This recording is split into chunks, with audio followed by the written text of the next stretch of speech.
Magandang hapon po sa inyong lahat, mga minamahal naming taga-subaybay. Kumusta po kayo? At ngayon ay September? September. September 9, 2023, araw ng Sabado. At kami po ay wini-welcome kayo sa ating programang Teacher Talk. Yeah. At kayo po ay masisiyahan. Kaya tumutok lang ho kayo. Pero dito po sa Elizalde Broadcasting. At siyempre, ito pong programang ito ay isang panimula pa lamang po ng ating mahalagang programa. Sapagkat itong programang ito ay tungkol po sa mga guro, para sa mga guro, ng mga guro. Ayan. Pero bago ang lahat, siyempre, yung mga advocacies natin dito, talagang kailangan mapakilala ko po sa inyo yung mga magagaling po nating guro. Ito po, papakilala ko na sa inyo, no? Ito pong nasa aking kaliwa. Walang iba kundi si Ginang Emily Briones Molo. Yan. Sino po siya? Noong October, siya po ay mayroong mga 5 anak. Siyempre, yan po achievement ng mga guro yan, no? At matatagumpay na mga anak, para sabihin ko po sa inyo, pinagmamalaki ko po itong aking kasamang si Miss Emily Molo. AB in English, graduate po sa Aquinas University and University UST po ng Legazpi. MA candidate PLM Manila. Taught English, Values Education, 41 years po, ng 1974 to 2013. No? Manila High School, Intramuros, Manila. Teacher leader, tandaan niyo po teacher leader, hindi lang po isang magaling na leaders, kundi isang matagumpay na teacher leader, former president of MPSTA, Manila Public School Teachers Association. Alam niyo po, pag kayo ay na-link dyan sa organisasyon ng mga guro, talagang somebody kayo. Somebody ho talaga itong ating kasama Isa siyang former president ng MPSTA. At isa pa ho, former chairman of MPSTA, Federation of Manila Public School Teachers Cooperative. Presidente pa rin ng Values Education Teacher of Manila. So please welcome Teacher Emily Briones Molo. Hello, ma'am. Hello, hi, and welcome to our program, Teacher Talk. I am Teacher Emily. And may I introduce another host of this program, ang aking matalik na kaibigan, si Ma'am Eunice Abanto. Si Ma'am Eunice ay isang dati ring guro. Katulad ko, mga retired teachers na kami. Pero hindi kami tired. That's why we are here. Because we just retired, pero hindi pa kami tired. So, si Ma'am Abanto ay isang dati ring guro sa Arellano High School. Diyan sa Doroteo Jose, no? For 41 years, she taught science. Pero bago siya naging public school teacher, she taught at in a private school, and where she was appointed as a department head and a trainer at that when she was in the private school. And then, but she's aside from being an educator, she's also she became the chairman of the Kooperatiba ng mga guro sa Arellano, and also a board director of our Federation of Manila Teachers Cooperatives, where doon kami nagkakilala at nagkasama simula nung itinayo namin ng Federasyon ng mga Kooperatiba ng mga guro, at hanggang ngayon kami ay magkasama ni Teacher Eunice. Ladies, so welcome natin si Teacher Eunice. Yes, welcome, Ma'am Eunice. Go ahead. Okay. Hello. Magandang hapon po. Medyo ninenervous po itong mga Alam niyo magagaling po, natin. first time kami dito, kaya I know you will understand us. Alam mo po, ang ipapakilala ko ay hindi naman nababago sa akin, si Teacher Mel. Si Teacher Mel po ay isang napaka masayahing guro. Isa siya sa masasabi kong dedicated talaga sa kanyang pagiging guro. Kaya lang po itong teacher na to, na si Teacher Mel, ay meron po siyang katapangan sinasabi.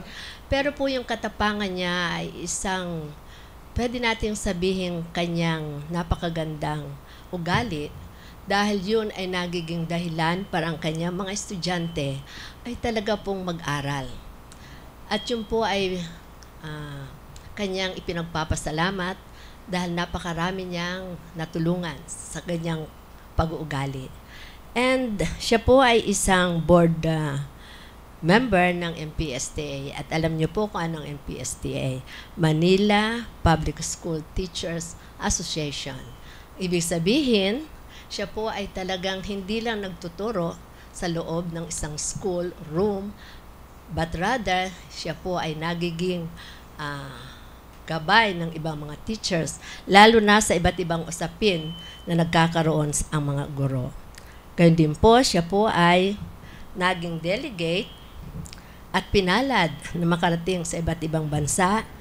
Dito po sa, pasensya na ho kayo, hindi ako makapagbasa kung walang salamin. Siya po ay isang naging delegate sa International Reading Association na pinadala siya doon para magkaroon ng kalaman, lalo na sa kanyang pinagtuturuan. And she is really, was a well-traveled teacher. Punta siya sa Vietnam at kung saan-saan pong lugar na nakakuha siya ng lahat ng, pwede po nating sabihin na naituro niya, naibahagi sa kanyang mga estudyante. At higit sa lahat, gusto ko pong ipaalam sa iyo na ang kanyang pagiging guro, pagiging mother, ay siya po ay nakapagpatapos sa kanyang 4 na mga matitipuno, pogi na mga anak. At yung pong isa sa kanya ay nasa US, isang matagumpay na nurse. At yung kanyang 3, nandito po, matagumpay din sa kanila mga napiling bukasyon. At ang pinaka-importante po, siya po ay merong mapagmahal na asawa, loving husband, at siya po naman ay loving wife for 53 years, loving each other. At yan po ang makakasama natin sa ating bagong palatuntunan. Marami pong salamat. Masyadong nalunod yata ako doon sa mga pinagsasabi ni Teacher Eunice. Sinabi mo, kaya lang napuna ko kanina, sabi mo, isa akong matapang. Sabi ko lang sa inyo na kaya matapang ako, kamag-anak ko si Tandang Sora. Pero hindi nabanggit ni Teacher Eunice, no? Na si Mel ay maliban doon sa pagiging isang matapang daw na guro, ay isa ring matapang na radio broadcaster. In fact, she is an active member of the KBP since 1998. Siya rin ang may-ari ng isang programa sa radyo na titled ay Kadiskarte, na mapapakinggan nyo sa DWBL at DWDD. Ito yung AFP radio. Si Mel din ang may-ari ng istasyon na to, ang Elizalde Broadcasting Station. In short, Mel has been in the broadcasting for almost 2 decades now. And that establishes her credibility as a seasoned broadcaster. Mel? Thank you, Teacher Emily. Nakakalunod naman yung mga pinagsasabi niyo sa akin. Pero sa totoo lang, ako yung natutuwa dahil napapayag ko kayong makakasama dito. Alam niyo po, ang tagal kong inawitan itong dalawa na to, no? Sa totoo, kasi po, sila po ay mga perfectionist na mga teachers kasi matatalino itong mga ito, hindi ko po ito kaya eh. No? At any rate, gusto ko pong malaman ninyo na pinagmamalaki ko po silang nakasama at bumuo ng programang ito, pero gusto ko sana ikwento nila muna ng pahapyaw kung paano po nila nabuo sa kanilang mga advocacies at adhikain, no?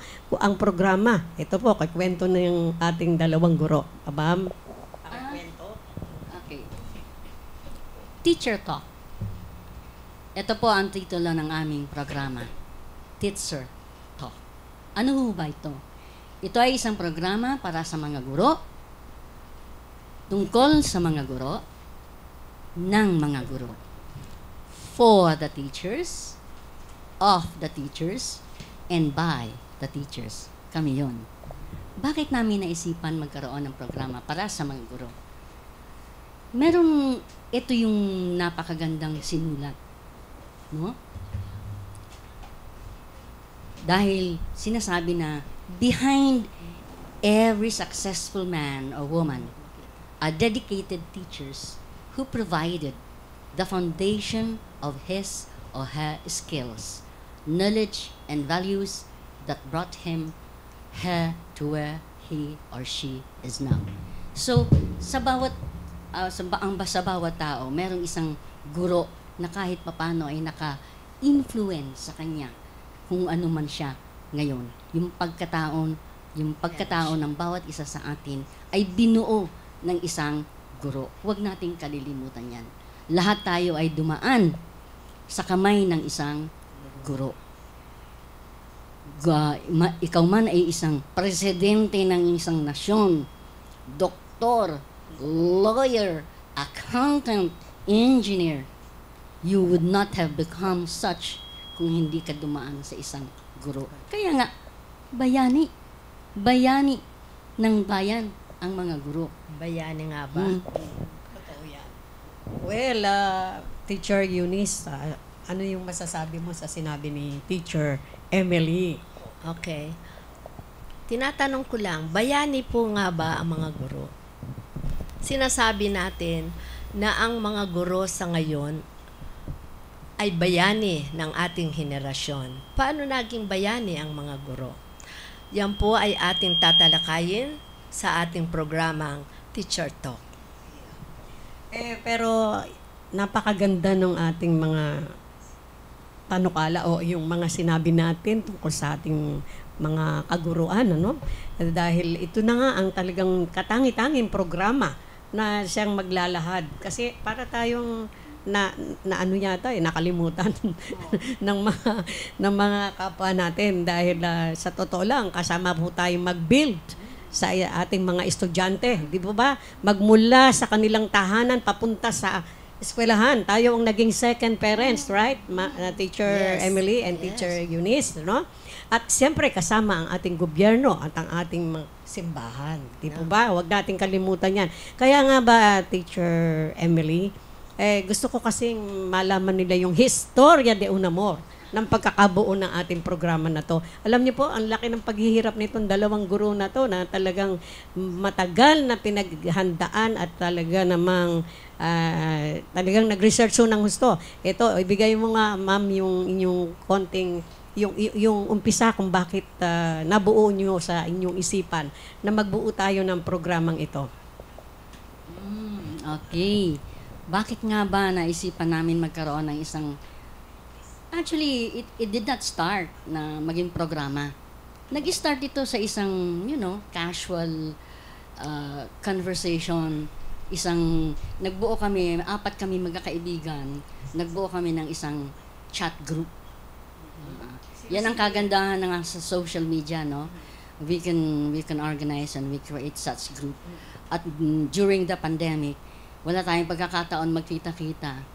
So what we did is, nagchat-chat kaming 4. Yung 2 namin kasama ay wala dito.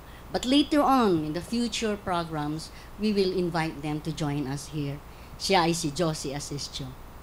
Siya ay isang guidance counselor at retired na din ng Mabinia Elementary School.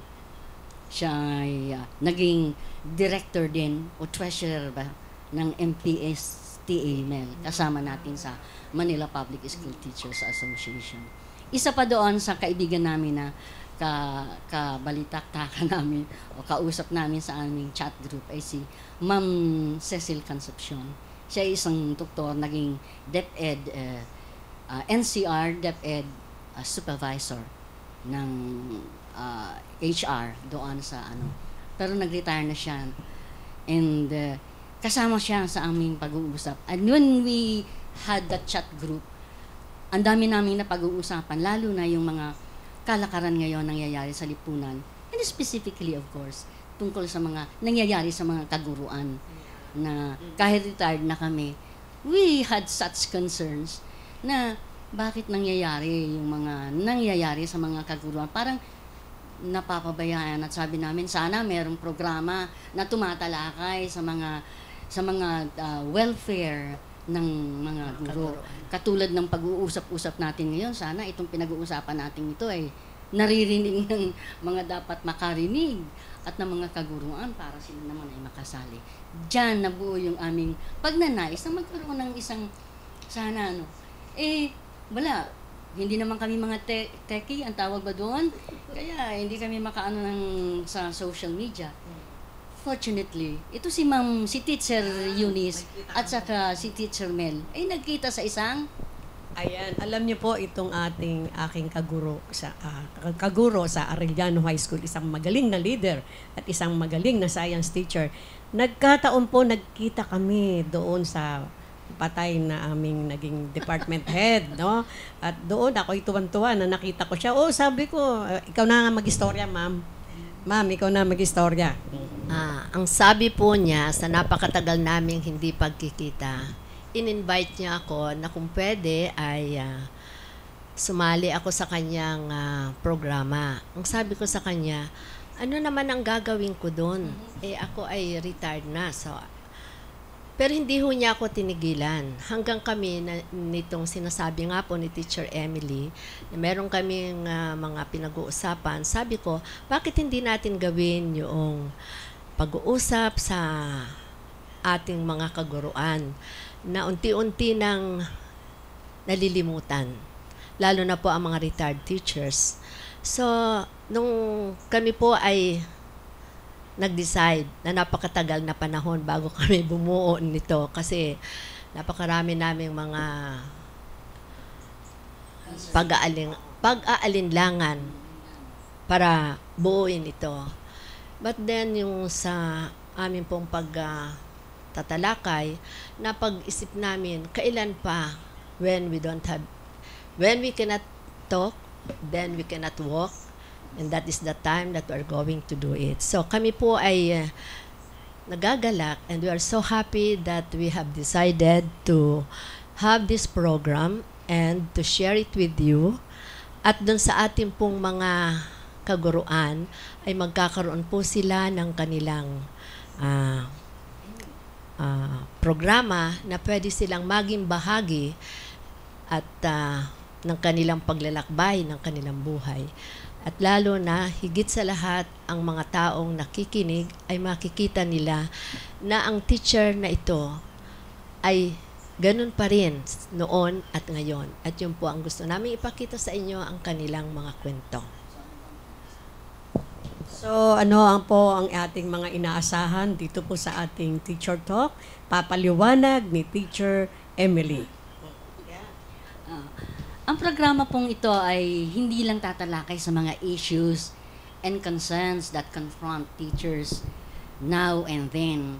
But, most especially, ay pipilitin din namin na ipaabot sa inyo ang mga inspiring stories of teachers and testimonies of former students about the teachers that they cannot forget for having influenced their lives, di ba? Unforgettable nga tayo. Mga unforgettable kasi tayo mga, alam mo, meron akong isang kaibigang teacher sa private school.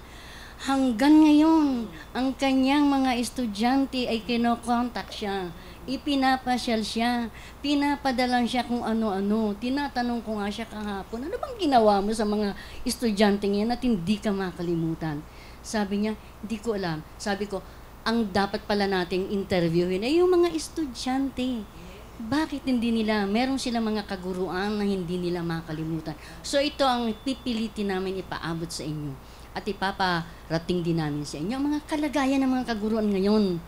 Yung mga nangyayari sa ating Department of Education, ng mga policies na sila ay naapektuhan. So these are the things that we will try to discuss. Tatalakayin natin at tayo ay magpapalitan ng kuro-kuro sa ating mga napapanood at nakikita sa ating lipunan na i-influence at affect and affects our teachers, whether they are in private or in public schools. Okay, maraming salamat po. Talaga naman, magagaling itong mga kasama ko. Teacher Eunice, ano masasabi mo dyan?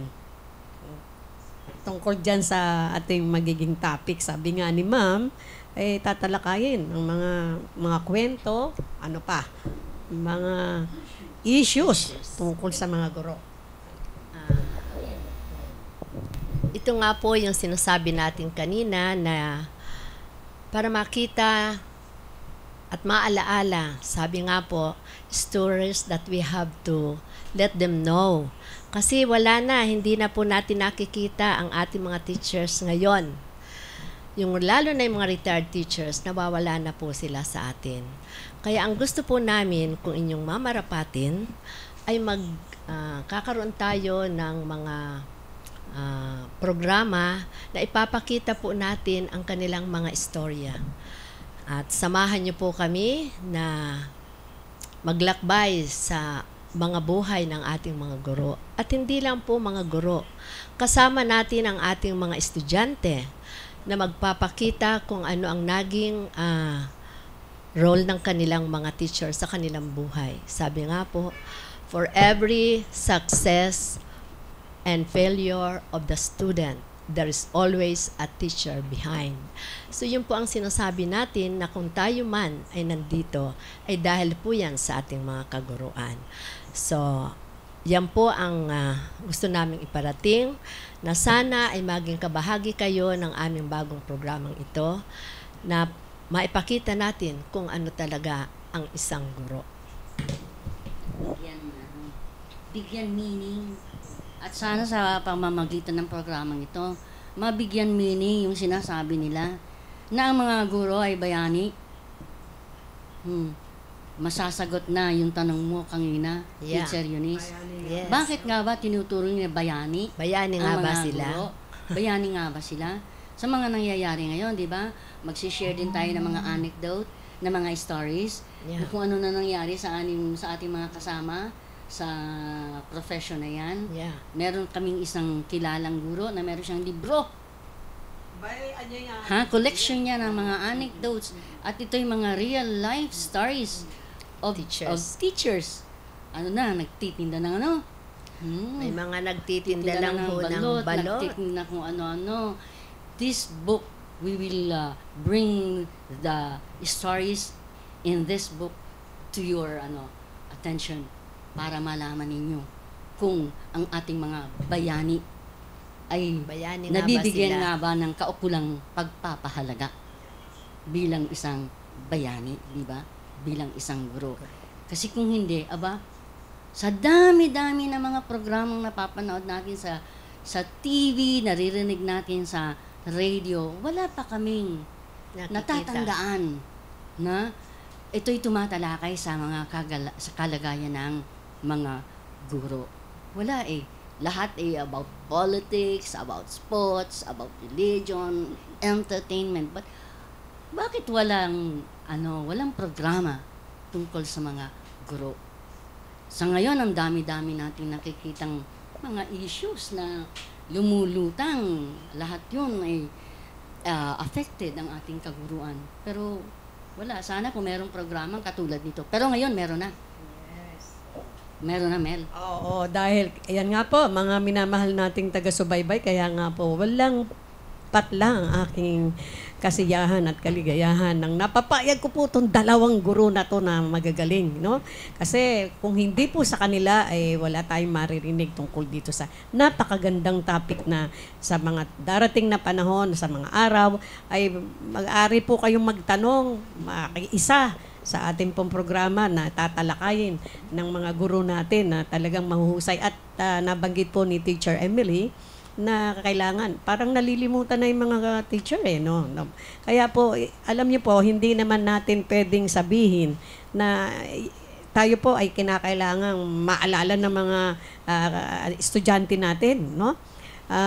Sabi nga po, bago natin po na may pagpatuloy, baka mainis sa atin o baka magtampo na yung mga viewers natin. Ma'am, pakibasa mo nga yung, yung nagre-react sa atin.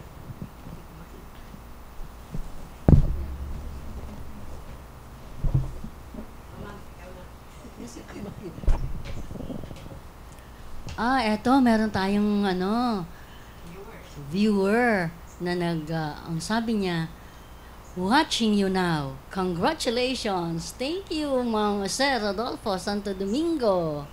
Eto rin si Grace Villato. Watching po. Thank you for watching us. Sana mapadami pa at ma-invite nyo yung inyong mga kaibigan, nakakilala. Siguro mga guru din kayo. Beverly Del Rosario, watching. Chodoro Villato, watching. And more. 3 new comments coming. We are grateful. We have Sir Rodolfo Santo Domingo, Joma Davis, and Grace Villato. Aba, Katmolo, anak ko to Oh, my daughter is watching. I'm so happy. Malu Aquino is watching. Cousin, your cousin. Oh, inanon nyo na ata yung mga kinalampag niya para mag-watch, ha? Ayan pa, oh. Andret, uy, anak ko din yan. Sampung hearts yan, oh. Rodolfo Santo Domingo. Oh, they are watching. So we would like to thank all our Thank you so much po. Sana dumami pa ang manonood dito sa programa namin ito. Please remember, if you are presently a teacher from the private or the public schools, former teacher, a retired teacher like us but not tired, you are a mother with students, lahat tayo ay affected because when you have a student going to school, sila ay dumadaan sa kamay ng isang guro. And therefore, may concerns pa din kayong gustong iparating. At yan ay, itong programang ito ang magagamit ninyo para may parating yung mga concerns ninyo tungkol sa mga anak ninyo na estudyante ngayon. Diba? So, we invite you all to join us every Saturday. Anong benefits? Ito na nga yung benefits. Malalaman ninyo. At meron na tayong platform, venue, kung saan yung mga concerns natin ay mai-re-raise natin tungkol sa edukasyon. Dahil marami po yan Marami ang mga issues na nakikita natin na dapat talakayin talaga. Ayan. Alam niyo po, napakaswerte talaga ng ating programang ito at kapag bibigay po sa inyo ng talagang napakamalawak na kaalaman tungkol sa mga guro. At sabi nga po, dahil nandito tayo sa cyber broadcasting platform na kung saan internet-based po tayo, ay daig po natin yung mga nasa radyo, television, na Teacher Eunice, na we are being heard all over the world as long as there is an internet, right? Oh, kaya nga yung anak mong yung anak mong graduate ng Harvard, nasaan ba siya ngayon? Okay. Alam niyo po si Attorney Molo, talaga namang sabi kasi ni Ma'am kanina, ni Teacher Emily, ayaw daw niya i-broadcast yung anak niyang napakagaling. Alam niyo po, part po ng mga guro ang maging proud sa kanyang mga anak sapagkat punong-puno daw po kami. Di ba, Teacher Eunice, sabi, member daw tayo ng London. Bakit taga sinabi London? Paliwanag mo, bakit sinabi London? Karamihan po sa ating mga kaguruan ay nakatira sa London. Alam niyo po, pag kami nagkakaroon ng meeting sa aming superintendent, tinatanong niya, sino ba ang nakatira sa inyo dito sa London? Wala pong nagtataas ng kamay kasi mahirap pong tumira sa London, di ba? Pero nung sinabi niya, ba't kayo nahihiya? Sabi, hindi ba mas marami sa inyo ang loan dito, loan doon, loan magkabi-kabila? Yes, we are going to discuss that. Bakit ang mga guro ang pinauutang ng mga lending institution, and we will discuss that po sa ating programa. Kahit nga tayo nga yung pinakamaliit na sweldo no? 'Di ba? Pero tayo yung merong mga anak na pinaaral. O katulad po ni Teacher Emily, yung anak ko niya, Harvard University. Graduate from Harvard University, Attorney Molo. At ito si Ma'am, ang kanya ding mga anak ay mga professionals. No? Lahat tayo ay kinakailangan, ibulgar natin yan. Hindi po tayo nagyayabang, but that is one of our achievements. Di ba, Teacher? Totoo yan. Sabi nga nila, sino ba yung kausap ko kahapon? Nagtatanong ano daw ba ang achievement ng mga teachers. Sabi nga ni Teacher Eunice Kangitan, kilala ang mga teachers sa pagiging loan dito, loan doon. But sabi ko, nung sinagot ko yung kaibigan ko kahapon, ang success ng isang guro is yung success ng kanyang mga anak. In my case, I have 5 children and they are all professionals. Lahat sila ay successful sa kanilang career. I'm so proud. Internal opening. Internal closing. I'm so proud and I'm so happy na hindi man kami yumaman, no? Pero mayaman ako sa aking mga anak. Ma'am, napaka-humble mo. Hindi ka mayaman, ha? Papa-report kita sa BIR. Para mahalungkat ang mga kayamanan mo. Ay, baka hindi mo masyadong inire-report. Kasi puro professional anak ko ni teacher, tsaka mabibigat kaya mayaman tong mga ito. Yan ang yung achievement ng mga guro, di ba? Yung kanilang mga anak. Kaya nga, isa yan sa mga isi-share natin dito. Kung kayo ay isang guro, retired or whatever, at meron kayong mga karanasang katulad namin, naging successful yung mga anak dahil sa mga pagpupunyagi nyo, sa mga effort ninyo, that is something to be so proud of. And perhaps you would like to share it with us. And then, inspire other would-be teachers and other teachers now who are still young to do as you did and as we did. Meron tayo isang viewers pa rito. Oo. May sinabi, ma'am. Si Beverly Del Rosario, ang sabi niya, I am an undergraduate of BEED, major in English. My daughter encouraged me to pursue my course. Recently, I own a business. Happy Teachers Month from Carmela. Anak ko yan. You see the support? You see? Okay. Full support talaga yung family ko, you see? Yung tatlong wala pa, yung anak ko. Yung mga anak ko dyan, wala pang nainggit tuloy ako kay Teacher Emily, Siguro tulog pa yung anak ko sa Amerika. Natulog kasi pa sila magkabaligtad po yung oras Yung dyan. isa ay nasa Japan pa, hindi pa makakasabi. Teacher Eunice, may anak kang nasa Japan, Isang magaling din na. Nagtuturo siya doon, kaya hindi Isa pa. pong teacher din. You see? Okay. Nakakita nyo, at saka mabibigat itong mga esposo nitong aking mga kasama Kaya no wonder, ang mga anak ay talagang matitinik din. Di ba? What can you say, Teacher Emily? Teacher Eunice? Yun nga, sinasabi natin na bagamat ang mga guro ay sinasabing nakatira sa London, pero po ito ay nagpapakita na halos ang mga anak ng mga guro ay nakakatapos ng kanilang pag-aaral. At yan po ang pwede naming ipagmalaki, yung credibility ng mga teachers when it comes to lending.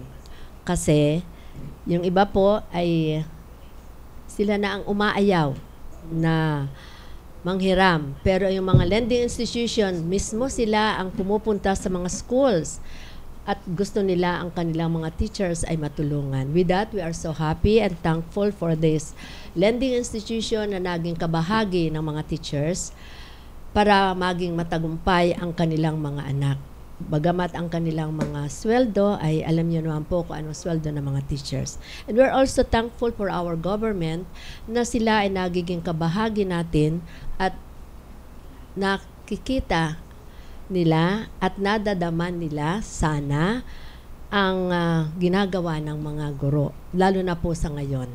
And with that, we hope that our bagong Secretary of our Education ay marinig ang mga panawagan ng mga kaguruan. Wow, ang ganda ng sinabi ni Teacher Eunice, ano. But then, huwag kayong mag-alala. Lahat po ng mga dapat pag-usapan, mapag-usapan natin. Andito po yung ating magagaling na guro. Ma'am. Yes. Oo, at saka katulong namin kayo. Hindi lang ito hindi lang kami dapat katulong namin kayo dapat sa sa pag-raise ng mga issues. Kung meron kayong mga issues or concerns na sa inaakala nyo ay dapat malaman ng karamihan, ng dapat talakayin, ay iparating nyo lang kaagad sa amin at yan ay bibigyan namin ng oras sa programang ito. Tatalakayin namin yan. Inuulit ko po, ito hindi lamang para sa public schools, teachers, but more so ay para din ito sa mga private school teachers. Dahil alam ko, ang mga apo ko, mga nag-aaral sa private schools. At nalalaman ko din na marami din pala ng mga problema ang mga teachers sa private schools. Mas marami. Oo, lalo na yung tungkol sa kanilang sweldo din. Oo. Kaya alam ko, yung mga guro sa private schools, if you feel like sharing with us and interacting with us, please do so. You are most welcome and we will be so happy to listen and to hear whatever you have to say about your, yung situation nyo ngayon. Hindi naman kami magtutuligsa dito, ha. Ito'y positive talakayan. Positive talakayan po itong gagawin natin. Hindi kami magtutuligsa because we are not in the in a situation or in the authority to do that. We will just discuss. Tatalakayin lang natin. At kung merong makikinig na isang authority at bibigyan atensyon, sigurado, di maganda, di ba? Kaya positive discussion to. Do not expect na we will be attacking people here. No, we will not do that. Yes. Okay, so yan po, mga minamahal naming taga-subaybay dahil kinakapos tayo ng oras, marami pa tayong pag-usapan. Abangan nyo po lagi ang Teacher Talk every Saturday at maraming salamat po sa inyong pamamatnubay. At syempre, inaasahan po ng ating mga kasama ang inyo pong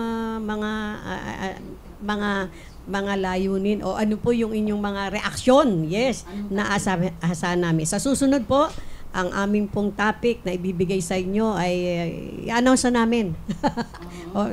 Pag-uusapan pa ho namin, but don't worry, magagandahan po kayo at siguradong magiging interesado po kayong lahat. So hanggang sa muli, don't forget to like us, follow us, and subscribe us sa ating pong YouTube channel, sa ating pong Facebook channel, sa Elizalde Broadcasting. Ma'am Eunice, what can you say about yung ending words natin? Salamat sa lahat ng mga nakinig sa ngayon. Alam ko na pag ito ay nalaman ng iba pang mga guro at mga magulang na may mga estudyante, even those students na meron ding mga concerns na gusto nilang na gusto nilang iparating, alam ko na itong mga taong ito ay manunood din dahil kayong mga nanood ngayon ay iimbitahan sila at sasabihin sila na merong isang bagong programa na ngayon lang nabuo para sa inyo, para sa ating lahat dahil sabi nga namin kanina, wala ni isa sa atin na hindi dumaan sa isang guro. Every one of us ay dumaan sa kamay ng isang guro. Kaya we are all concerned. You are what you are today because of your teachers. Teacher Talk para sa mga guro, tungkol sa mga guro, ng mga guro. Marami pong salamat sa inyong panonood. See you next time. Okay, see you po ha. Tandaan nyo po. Teacher Talk every Saturday at 2 o'clock. Bye. Bye-bye.